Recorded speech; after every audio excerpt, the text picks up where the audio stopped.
welcome back to the Enlightened podcast. Now, if you're listening to this on audio, nothing will seem very different, but we are actually recording on video. So I've set up a YouTube channel and I'll put that in the show note links for you and you'll be able to see us, our beautiful faces. Yes.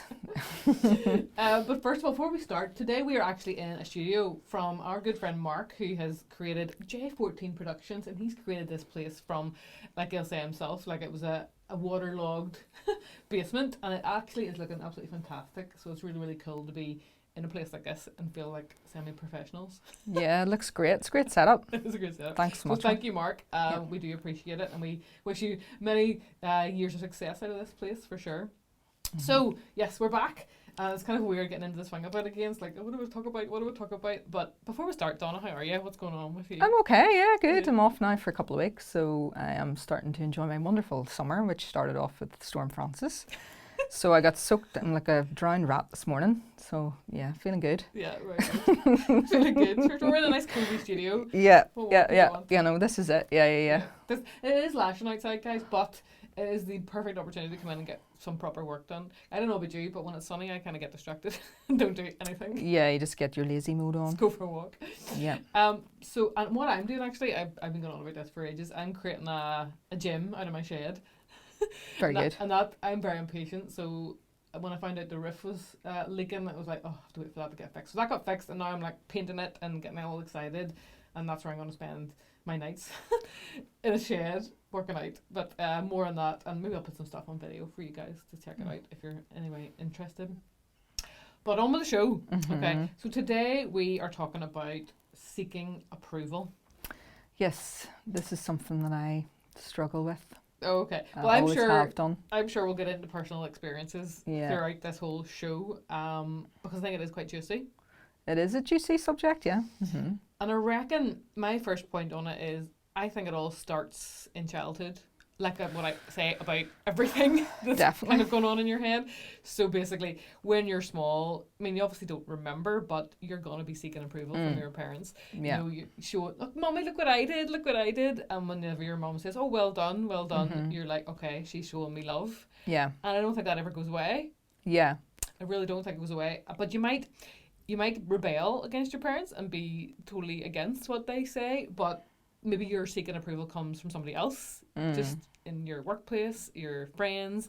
Everybody, I think, will do it at some point in their life, but it's whether it becomes too important to you almost in the future, as opposed to just... But it's all very well and good knowing where it comes from, but it's about dealing with how can you change it if it's kind of becoming a problem. I have a little bit of a list of questions here from Psychology Today on behaviours that are approval seeking. Right. So we can talk about them ourselves, but also I think listeners, if you guys want to jot all these down and see, flip me, I'm doing that. You might not at all, but it's something to just create awareness, which is what we're always doing. So the first one is, do you feel fear before telling someone in your life about a decision you've made? What would you say about that one? I would feel fear if it was going to adversely affect the person, if I thought it was going to annoy them in some way.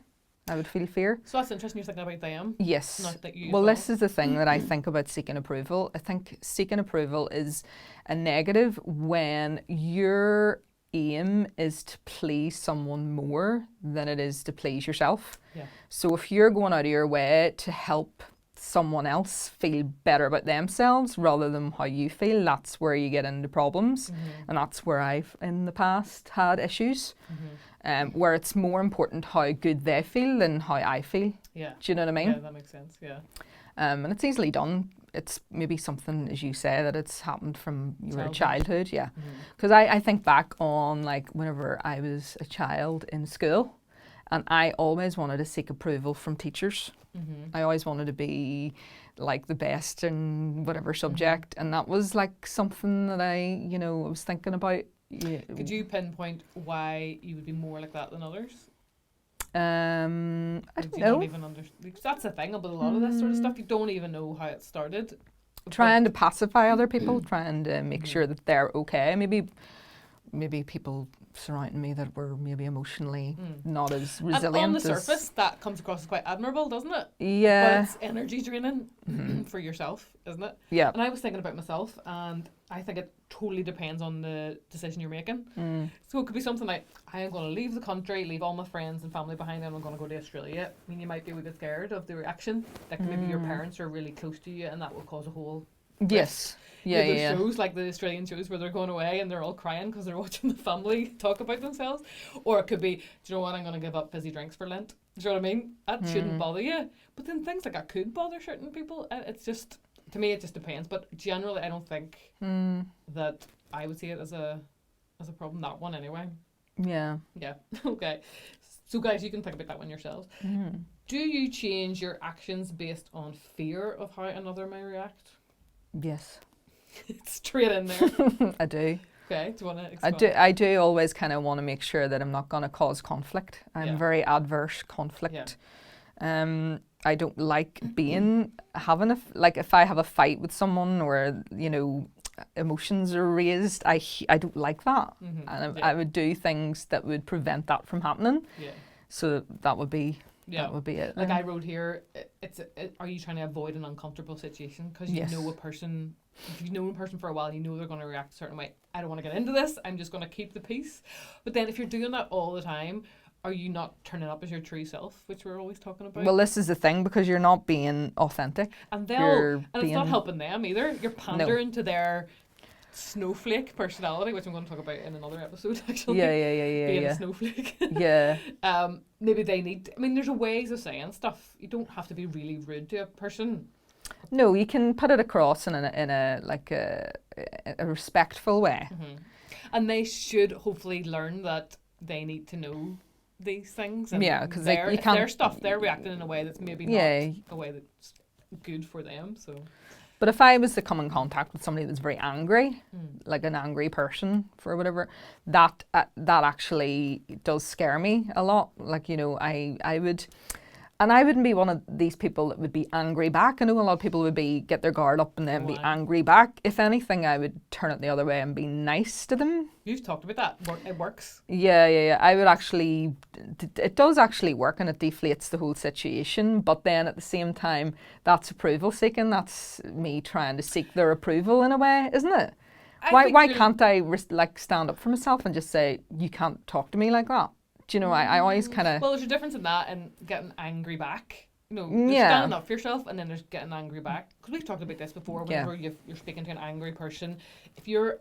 you have to try and take a step back and understand why they're angry. Try and be compassionate. Yeah. That's maybe what you're doing rather than... I don't think it's a negative. Yeah, no, it is. I know that is what I'm doing, and it's a good, positive thing. But then at times I think to myself, that person was angry at you and the way they talked to you was inappropriate, and you should have stood up for yourself in that situation.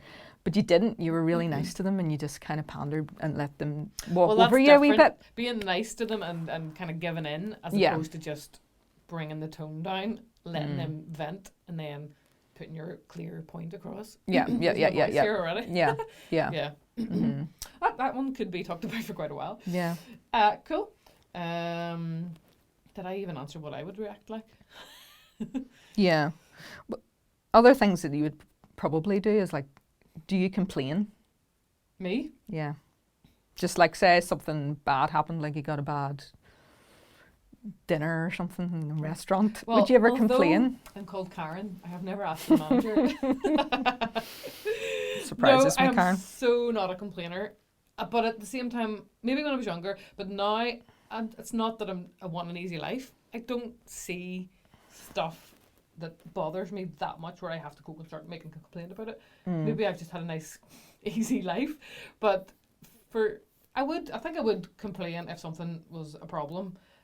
Yeah, like, for instance, this is so boring, we got a fridge delivered the other day and it's scratched. And we could have just went, oh, sure, that'll do, it doesn't matter. Yeah. But straight out of a box, it shouldn't be scratched. So we put the complaint in. But it's not like, what are you doing delivering this rubbish? It's just like, do you know what? Here's a photograph. Can we get the door replaced? But it's like... that's not... Complaining's a horrible word. But people that are afraid to complain are seeking approval. Like people that are afraid to say, you know, they're seeking approval in a way because they don't want to be seen as being But then upsetting. the establishment or whatever it is will never know. Exactly. And they don't know that you're seeking approval Yeah, either. yeah. So They're going to get the feedback. yeah, feedback. Yeah. Okay, can you identify, now I had to read this about 5 times. Right. No pressure. Can you identify anything in your life that you regret doing or not doing, realizing in hindsight that it wasn't aligned with what you wanted? Does that make sense? Yeah.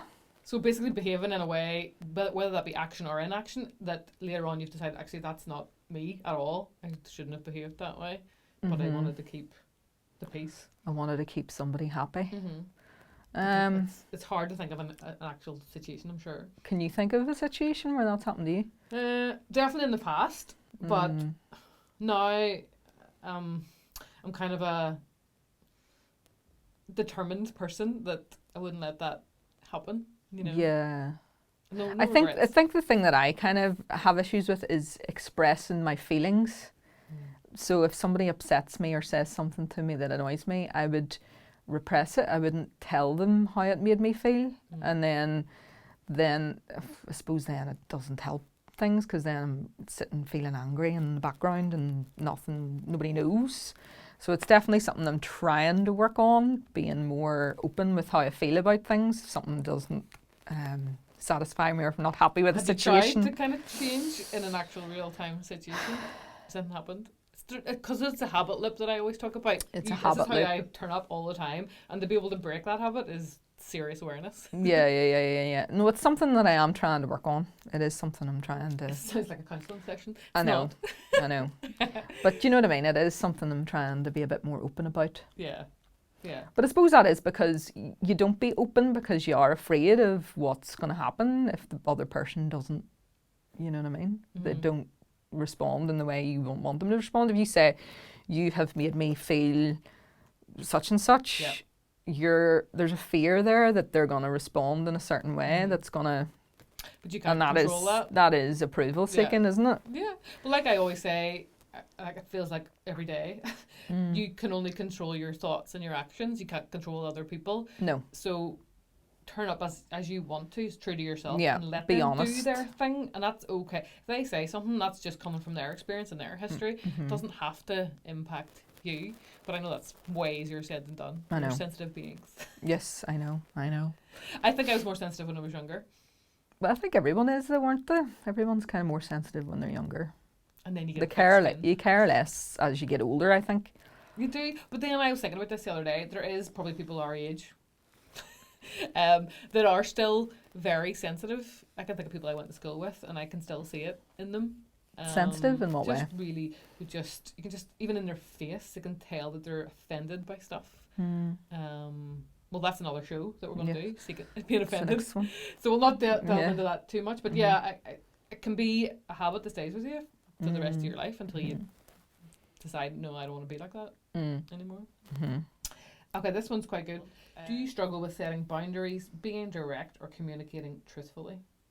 Well, I think I just already kind of said that, didn't I?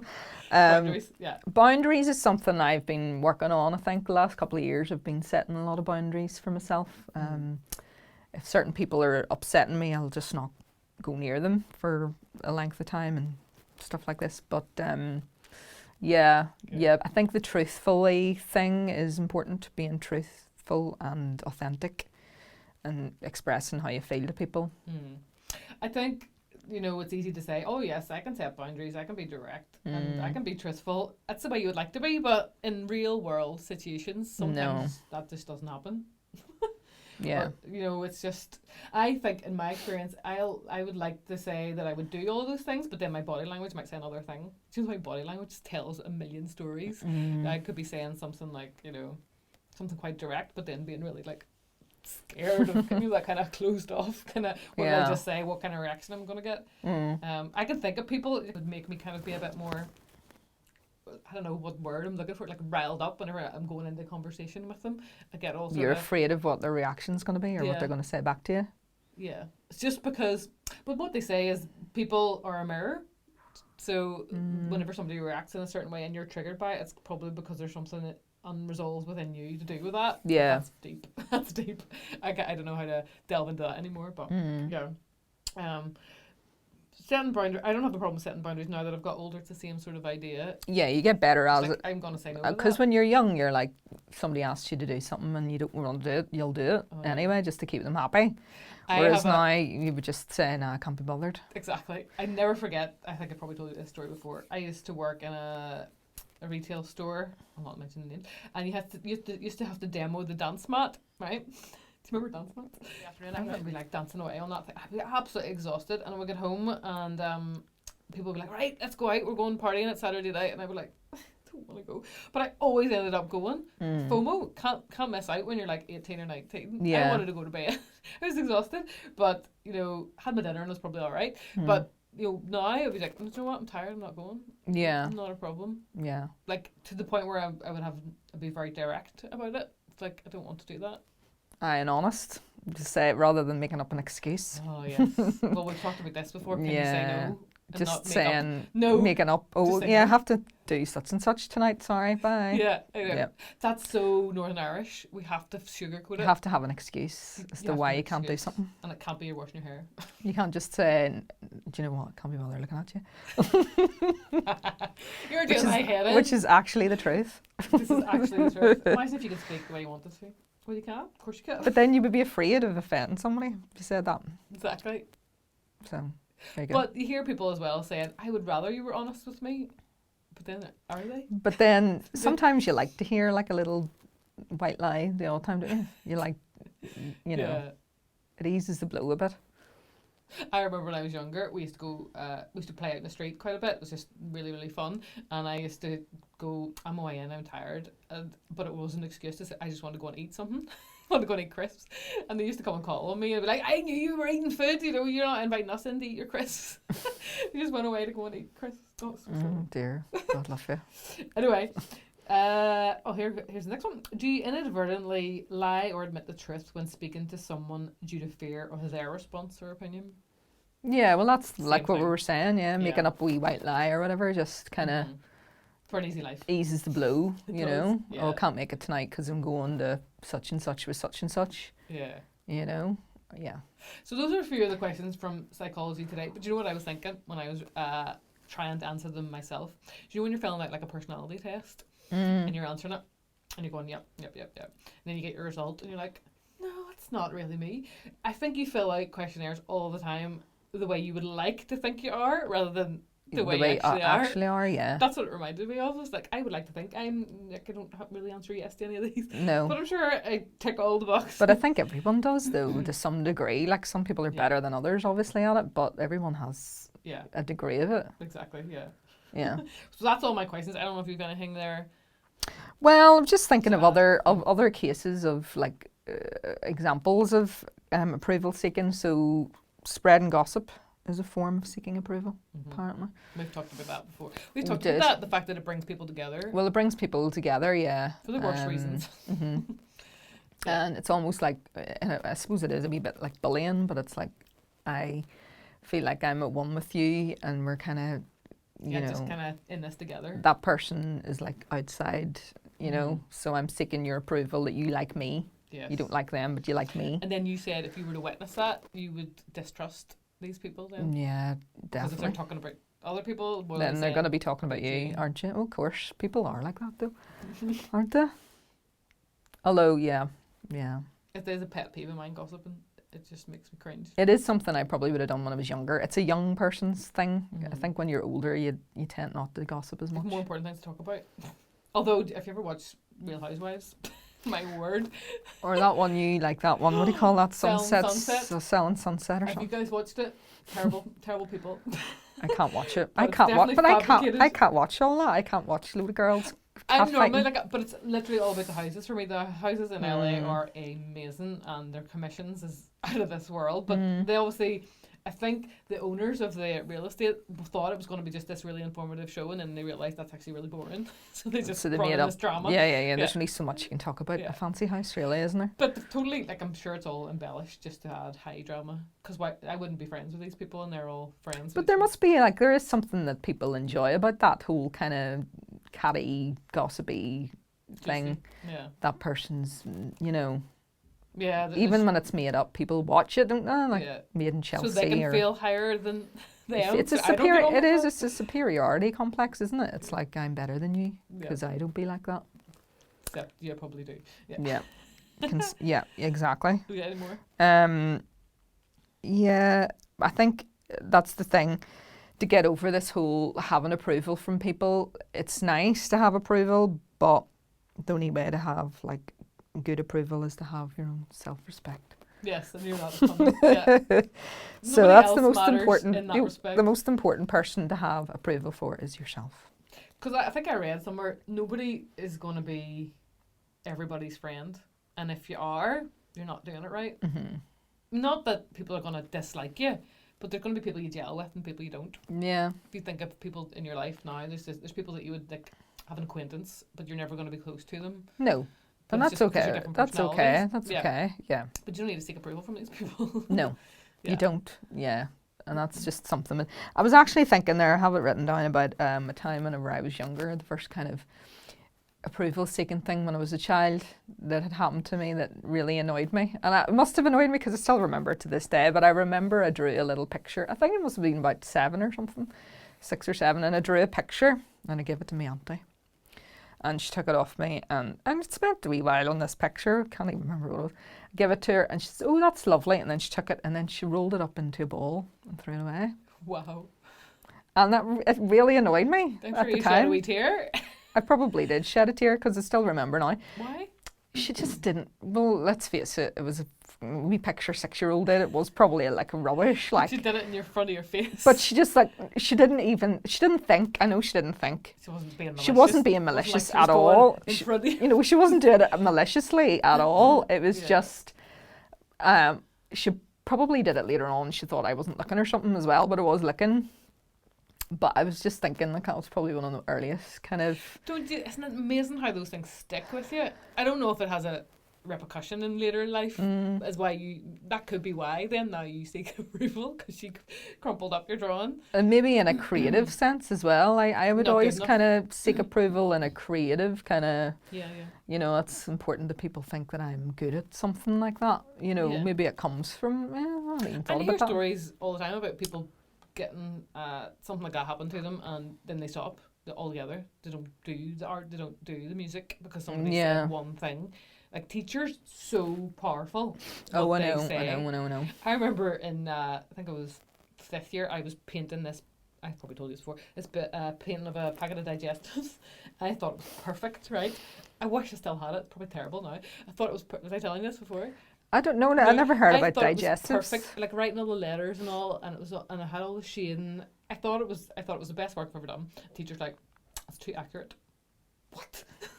He said it was too realistic. He wanted obviously some sort of. He wanted a bit more abstract. But it's like, but that stayed with me, and I reckon that put me off art for doing a fairy level or whatever, just because he said that. Yeah. I have no idea the impact that they have on you. I know. And it's the same with your parents. They say like off the cuff comment, and then you don't realise until 20 years later, and that's why you're doing a certain thing. It's mad, isn't it? It can be just not even just like one person says something when it really just takes to you. You just really take it to heart. Yeah. No. So I reckon that's enough of seeking approval. What do you reckon? Yep. So for you guys listening or watching, I maybe have a wee think of those questions that I called out and see what resonates with you. You know, are you seeking approval more than you kind of would like to? As again, you might not even know you're doing it because habit loops are crazy. Yeah. And they're in place, but you know, you if you catch yourself during the day going, "Oh, I'm not going to say that," or "I really want to like on Instagram," because of that. Well, that's another thing. Whenever I even mentioned that about social media things, I love that. I like a like on social media because it just makes me feel like what I've said is important. Because I've got a platform. So I wouldn't be searching for it though, but I can see why people have that dopamine hit. It's a hit when you see the wee heart. Yeah, especially if you go viral or something, like your photograph gets liked by hundreds of people or something like that. But yeah, I wouldn't like write something in order to get likes. Although some people do. People do. That's all part of that whole thing again. So yeah, thank you very much for watching or listening. We are excited to be back. And if you have any questions, again, we'd love to hear from you. So you can send them along to enlightenedpodcast@gmail.com. Until next time, that's a wrap. Bye.